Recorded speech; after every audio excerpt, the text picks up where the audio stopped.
নমস্কার বন্ধুরা, আরও একটি নতুন পর্বে আপনাদের সবাইকে স্বাগত জানাই। আশা করছি আপনারা সবাই ভালো আছেন, সুস্থ আছেন। এমন কিছু ছোট ছোট বুদ্ধি আমাদের থাকে যেগুলো আমরা সংসারের কাজে যদি ব্যবহার করি, কাজগুলো অনেক সহজ হয়ে যায়। তাহলে চলুন টিপসগুলি আমরা দেখে নিই। পুরনো একটি মোজা নিয়ে নিয়েছি। মোজাটাকে একটি চিরুনির হ্যান্ডেলের মধ্যে এইভাবে ঢুকিয়ে নিচ্ছি। চিরুনিটাকে কী কাজে ব্যবহার করব। রান্না করার পর গ্যাসের ওভেনটাকে আমরা সবাই খুব সুন্দর করে ধুই, কিন্তু বার্নারের ভেতরের দিকটা আমরা অনেকেই কিন্তু পরিষ্কার করি না।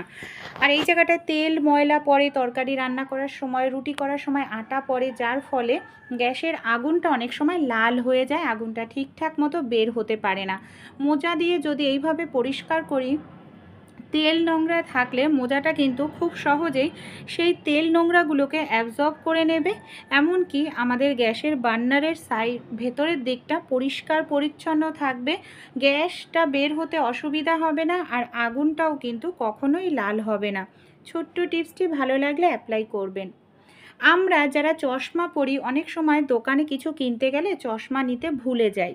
চশমা নিতে ভুলে গেলে কিন্তু বন্ধুরা কি হয়, আমরাই ছোট লেখা দেখতে অসুবিধা হয় চশমা ছাড়া। তো এরকম সমস্যা যদি আপনাদেরও হয়, আমাদের প্রত্যেকের কাছেই স্মার্টফোন কিন্তু থাকে। আমরা ফোন দিয়ে যদি এইভাবে যেখানে ডেট আছে, এমনকি দামটা আছে, সেই জায়গাটায় ছবি তুলে নিই, তারপর ছবিটাকে জুম করলে কোনো রকম চশমার প্রয়োজন পড়বে না। চশমা ছাড়াই কিন্তু আমরা ছোট লেখা দেখে নিতে পারবো যদি কোনো কারণে চশমা নিতে ভুলে যাই।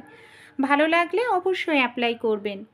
আমাদের বাড়িতে যাদের ছোট বাচ্চা আছে, বাচ্চারা কি করে, খাটের ওপর বারবার ওঠানামা করতে থাকে, বিছানার চাদরটা এলোমেলো হয়ে যায়, বারবার গুটিয়ে যায়, বারবার ঠিক করতে লাগে।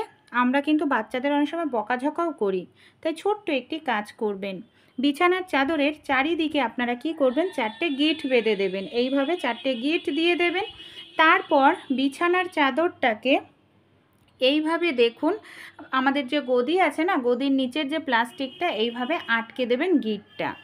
তারপর 4 সাইডেই কিন্তু করতে হবে বন্ধুরা, বিছানার চাদরটাকে ঠিক করে দেবেন। এর ফলে কি হবে, বাচ্চারা যতই বিছানায় উঠে লাফালাফি করুক না কেন, চাদরটা কিন্তু কখনোই এলোমেলো হবে না, সব সময় টান টান থাকবে। ভালো লেগে থাকলে অবশ্যই অ্যাপ্লাই করে আপনারাও দেখতে পারেন। চলুন পরের আইডিয়া বা টিপসটি দেখে নিই। পেনের একটি ঢাকনা আর তেলের বোতলের একটি ঢাকনা নিয়ে নিয়েছি। পেনের ঢাকনার ওপরের আংটাটা ভেঙে দিলাম এইভাবে। লোহার রড গরম করে নিয়েছি। এবার এইভাবে পেনের ঢাকনার ওপরে ছোট ছিদ্র করে নিলাম, আর তেলের বোতলের ঢাকনাটারও ঠিক মাঝখানটায় আমি এইভাবে ছিদ্র করে নিলাম। ছিদ্রটা একটু ছোট হয়ে গেছে, এর জন্য আরও একটু সামান্য ছিদ্র আমাকে করে নিতে হবে। এবার পেনের ঢাকনাটাকে তেলের বোতলের মধ্যে ঢুকিয়ে দিলাম। তেলের ঢাকনাটাকে আটকে দেব। অনেক সময় হয় বন্ধুরা, আমরা তেল ঢালতে যাই, বোতল থেকে বেশি পরিমাণে তেল পড়ে যায়। তাই এইভাবে যদি তেলের বোতলের ঢাকনাতে একটি পেনের ঢাকনা লাগিয়ে নিই, আমাদের অল্প প্রয়োজন হলে অল্প নিতে পারবো, বেশি প্রয়োজন হলে বেশি তেল ঢালতে পারবো।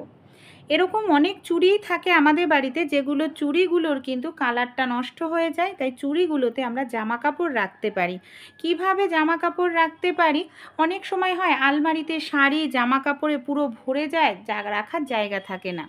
হ্যাঙ্গারগুলোর মধ্যে একটি চুড়ি ঢুকিয়ে যদি এইভাবে আমরা হ্যাং করে রাখি না বন্ধুরা, অল্প জায়গার মধ্যে আলমারিতে আমরা অনেক জামা কাপড় রাখতে পারবো। আর দেখুন, যখন আমাদের নেওয়ার প্রয়োজন হবে, শাড়ি বলুন জামা কাপড় বলুন, হ্যাঙ্গার থেকে এইভাবে চুড়ির থেকে খুলে খুব সহজেই ইউজ করতে পারবো। পরবর্তী যে টিপসটি শেয়ার করব, এখানে নিয়ে নিয়েছি আমি কিছুটা পরিমাণ পেনের ঢাকনা। পেনের ঢাকনাকে আমি কি কাজে ব্যবহার করব। এখানে একটি ওয়াইপার নিয়ে নিয়েছি, আর আমি একটি তাওয়ালে নিয়েছি। অবশ্যই তাওয়ালেটাকে আমি কি করছি দেখুন, এইভাবে অর্ধেক করে ভাঁজ করে নিলাম। তারপর এটাকে এইভাবে ভাঁজ করে নিয়ে আমি কি করছি, এইভাবে দেখুন গুটিয়ে নিয়ে, হ্যাঁ ওয়াইপারের মধ্যে পেনের ঢাকনাগুলো থাকে না পুরনো, সেই পেনের ঢাকনাটা তাওয়ালেটার ওপরে ওয়াইপারের সঙ্গে এইভাবে সেট করে দিলাম।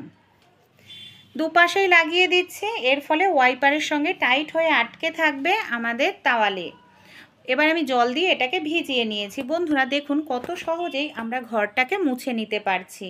অনেক সময় বসে ঘর মুছতে গেলে কোমর হাঁটুতে যন্ত্রণা করে, অনেক সময় খাটের তলাও মোছা যায় না, ওয়াইপারের লাঠিটা অনেকটা বড় হয়, খুব সহজেই খাটের তলা মেঝে আমরা মুছে নিতে পারবো, কোনো রকম অসুবিধা হবে না। তাছাড়াও আমাদের রান্নাঘরের যে দেয়াল থাকে না, অনেক সময় ঝুল পড়ে নোংরা হয়ে যায়, উঁচু জায়গায় তো আর মোছা যায় না। এইভাবে ওয়াইপারের মধ্যে আমরা যদি একটি তাওয়ালে জড়িয়ে মুছে নিই খুব সহজেই হয়ে যাবে। তারপর পেনের ঢাকনাটা খুলে নিয়ে এটাকে ধুয়ে শুকিয়ে নেব, পরের দিন ইউজ করব। এখানে একটি নিয়ে নিয়েছি আলু। আলুটাকে আমি সবার প্রথমে এইভাবে অর্ধেক করে কেটে নিলাম। আলুর ভেতরটা এইভাবে একটু কেটে নিচ্ছে যাতে আলুর রসটা বের হয়। আলুর মধ্যে সামান্য পরিমাণ আমি দিয়ে দেব সাদা কালারের টুথপেস্ট। বন্ধুরা আমরা মহিলারা রোদ্রে বেরাই, রান্নাঘরে আগুনের সামনে থাকি, আমাদের গলায় হাতে পায়ে ট্যান পড়ে যায়, কালো হয়ে যায়। এইভাবে আলুর রস আর সাদা কালারের টুথপেস্ট যদি ট্যানের জায়গায় যেখানে কালো হয়ে গেছে ডলে নেন, দেখবেন ট্যান আপনাদের রিমুভ হয়ে যাবে, হাত হবে ফর্সা সুন্দর। তাই ছোট্ট টিপসটি আপনারা অ্যাপ্লাই করবেন, এটাই কিন্তু ত্বকের কোনো রকম কোনো ক্ষতি হবে না। 1 মিনিট রেখে নর্মাল জল দিয়ে ধুয়ে নেবেন। পরের যে টিপসটি শেয়ার করছি, আমরা যদি কোথাও ঘুরতে যাই অবশ্যই আমাদের যে প্রয়োজনীয় ওষুধগুলো, ধরুন লিকুইড ওষুধ আমাদের সঙ্গে নিয়ে যেতে লাগে, কিন্তু এই ধরনের ওষুধ আমাদের সঙ্গে নিয়ে গেলে ব্যাগের মধ্যে অনেক সময় কি হয়, ওষুধ পড়ে যায়, ব্যাগে থাকা জিনিস নষ্ট হয়ে যায়। একটি রাবার ব্যান্ড দিয়ে এইভাবে টাইট করে বোতলের ঢাকনায় লাগিয়ে নেবেন। তারপর দেখবেন ব্যাগে নিয়ে গেলেও ওষুধ এক ফোঁটাও কিন্তু আপনাদের বের হবে না। পরের টিপসটি চলুন দেখে নিই। আমাদের বাড়িতে যে পেনের ঢাকনাগুলো থাকে পুরনো, সেরকমই কিছু আমি ঢাকনা এখানে দেখুন নিয়ে নিয়েছি। এবার এই ঢাকনাগুলোকে আমরা কি কাজে বন্ধুরা ইউজ করতে পারি চলুন তাহলে দেখে নিই। অনেক সময় হয় আমাদের বাড়িতে প্রচুর জামা কাপড় থাকে, যেটা ধুয়ে দিই হয়তো অত ক্লিপ থাকে না, সেক্ষেত্রে হাওয়া দিলে জামা কাপড়গুলো পড়ে যায়। তাই এই ধরনের পেনের ঢাকনা কিন্তু আমরা ক্লিপ হিসাবে ইউজ করতে পারি।